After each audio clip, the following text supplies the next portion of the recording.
Okay, so this live is going to be on the Gait cycle. I put in the description what we're going to cover today, and if there are any questions, leave in the comments. Okay, so we'll get started.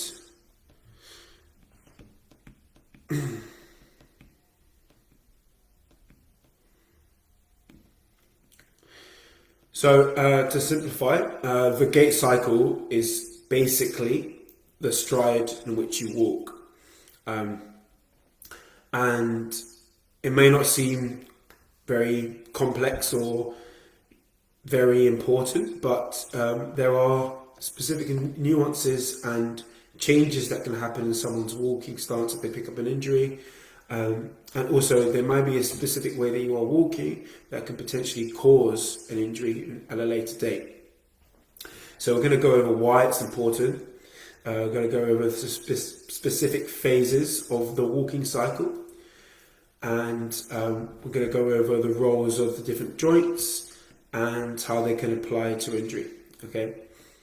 So firstly, we're going to go over the key biomechanics, which I put in the description. So the gait cycle is divided into two main phases, okay? The stance phase and the swing phase for each leg. Gait refers to a single stride. So a stride will always start within the stance phase. It will start as a heel strike,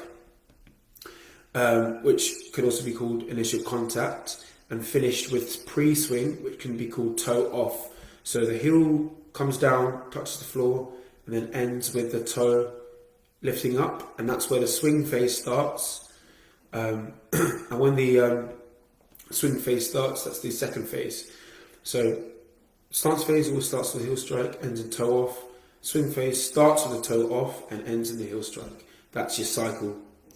The specifics of the cycle will be covered a little bit later, but it's important to know what it means, what the phases mean before we go into the biomechanics of it.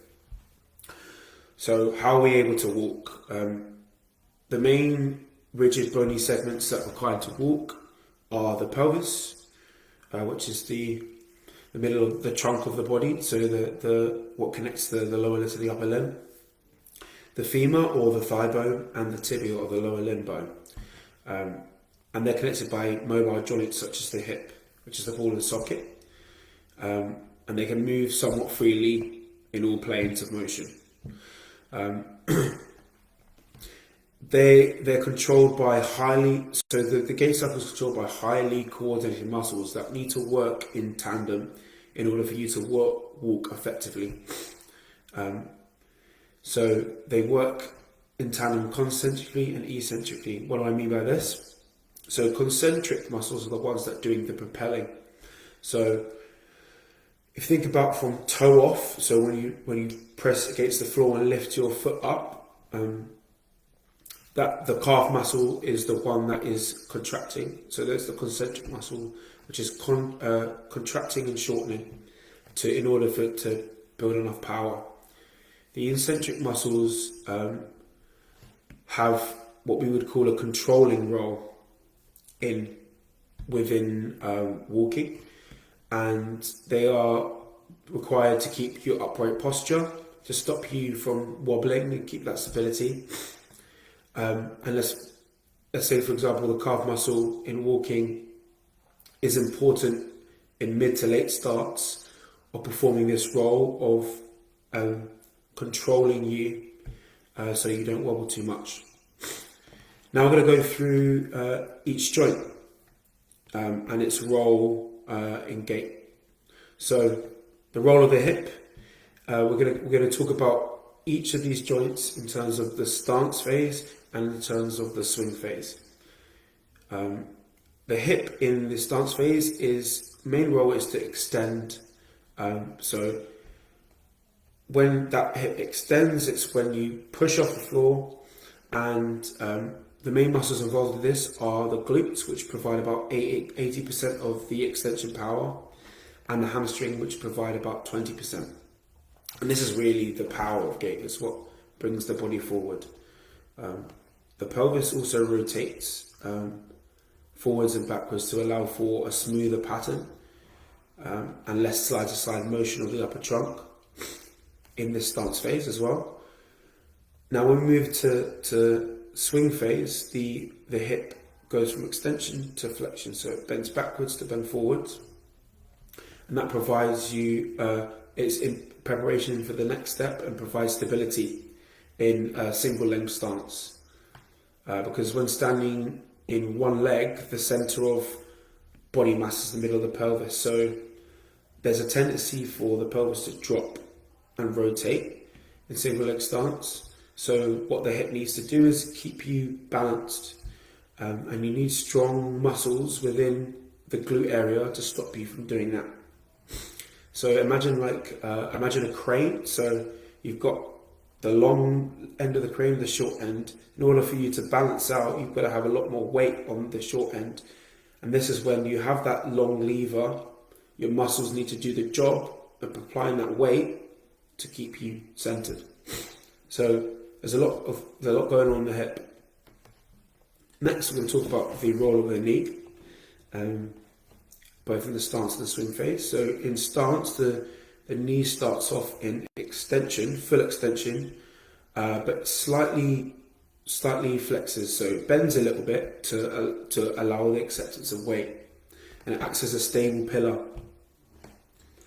If the knee remains too bent, it then means there's too much demand on the quad muscles, and we'll talk more about why this could be a problem later, but you need to be able to bend slightly and extend again just before you start to swing.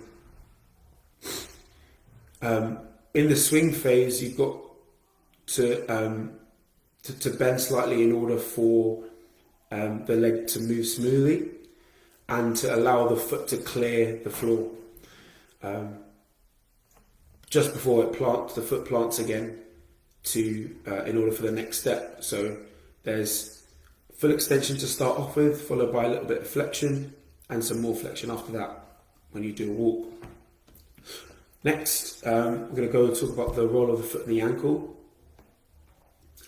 So both the foot and the ankle, mainly when you're in stance phase, so when your foot is on the floor, it acts as a stable base of support, and it also acts as a brake. So it controls the forward progress of the body. It helps to launch the foot forward, the body forward, and it's a little bit more complicated in the hip than the hip and the knee in terms of sort of how important it is for its movement. It's more involved in transference of the weight as you move across. If the foot was too rigid, if it wasn't able to absorb, then you wouldn't be able to walk as smoothly. After the stance phase, so once the foot lifts, you've also got to be able to flex the foot enough in order for the foot to clear the floor just before you go back into stance phase again. So the foot moves in a smooth motion, and you need muscles to act in the correct way in order for that foot and ankle to move smoothly. So now that we know the roles of each of the main joints, we're now going to talk about what you will do in those joints if you have an injury, and how would you change the way that you walk. Now that we understand the roles, let's take a specific injury as an example, and we'll talk about that. So if you have an ACL injury, for example, what you tend to see is a lack of knee flexion. So you're not able to bend the knee as much as you were previously. That you might not think that has that much of a knock-on effect, but it can have a massive effect on the way that you walk. We're likely to see three main things. You're likely to have slower steps. You're going to have to have shorter steps as well, and you also have to move the hip in a circular motion in order to compensate for all of those things. Okay, so if you have slower speed, you're going to lack of force. You're going to have a lack of proportional force and a lack of speed as a result. You're also going to have the shorter steps because you have the low force propulsion. There's also going to be apprehension in the movement, so you're going to walk a bit slower subconsciously. Next is that hip rotation that you're going to do. Because you're unable to bend the knee, you're then going to fail to clear the floor. As soon as you fail to clear the floor, you're going to have to move the hip in a circular way in order to achieve that walking motion. And that will explain why you can't really walk upstairs properly, and also why you're likely to get a lot more pain in the hip as a result. It doesn't just affect, so with injury, it's not just your ACL tears, it's not just the acute injuries that are a problem. There are the more chronic illnesses that can become a problem. One thing that we know for certain changes with walking is when someone has cerebral palsy, you know that with cerebral palsy, muscle activation is prolonged, especially in the eccentric, so the controlling role, which then means that they walk abnormally. We then, as therapists, need to help to train the affected muscles to help with the prolonged contraction as much as we can, and sort of help to relax the muscles that are staying contracted for too long. So you may be thinking, okay, right, all of this might change, but how does it affect? Why would it be detrimental to me if I don't have any of these injuries? Why is walking important for me? So if you have issues with pure mobility in the joints, let's say you can't get enough foot clearance, let's take foot clearance as an example. In order for the foot to clear the ground properly, you need adequate hip flexion, so you need to be able to bend the hip enough, you need to bend the knee enough, as I just mentioned before, and you need to flex the hip up. If each of your muscles that don't do that, let's take the hip flexors for example, if you have a dysfunction in that, you're then going to walk antalgically, so you're going to walk in a way that is compensatory and ineffective. You're then going to put more pressure on the opposite limb. You're then going to increase the pressure in the joints. You're then going to increase the likelihood of continued aggravation, and that's where you're going to get in a cycle of poor walking equals increased agitation and increased aggravation of previous injuries, which then increase the likelihood of future injuries. So if you have a weakness or dysfunction in the muscles, then you'll likely be walking away to put excessive strain, which then going to cause aches and pains. I mentioned earlier that glutes take 80% of the power in walking.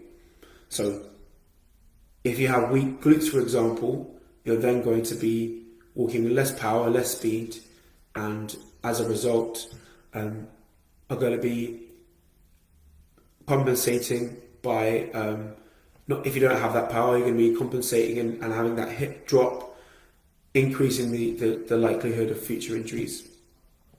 So, on top of the glutes, so we'll talk about the most key muscles. So, on top of the glutes, you've got the calves are also key. If you have weak gastroconsolias, which form the calf complex, you're unable to flex the foot up. Plant the foot down, and as a result, you're going to have excessive upwards dorsiflexion. And what as a result can happen is what we call crouch walking, and you see that quite often in the older population where they have too much bend in the knees. As a result, the quads are going to have to work overtime. So the anterior, the front side of the thigh muscle, you're going to have to work overtime, and that that as a result is going to increase the likelihood of knee pain. You're also going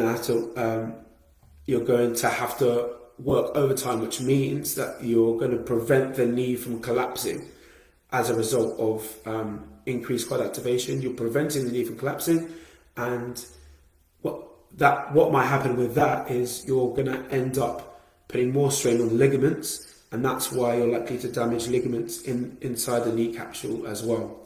So you'll tend to see sprains of the LCL, MCL, ACL as a result of this, which in the long term means that you're likely to put increased pressure on the joints, not just in the knee, the hip and the foot as well, as a result of you walking in a way and having that lack of mobility. So to summarize, we have to think about the way that we are walking, why we are walking correctly, or as antalgically, which is the medical term for it, which is compensatory movements, what we can do to rectify it. For example, if you have weak glutes, that's something you need to focus on in training. If you have tight calves, that's something you need to focus on in training, because as a result, you can increase the risk of injury. So that was my presentation on Gait and the Gait cycle. I hope you gained some information from that. I'll leave time for a comment or two, and that's it for this live.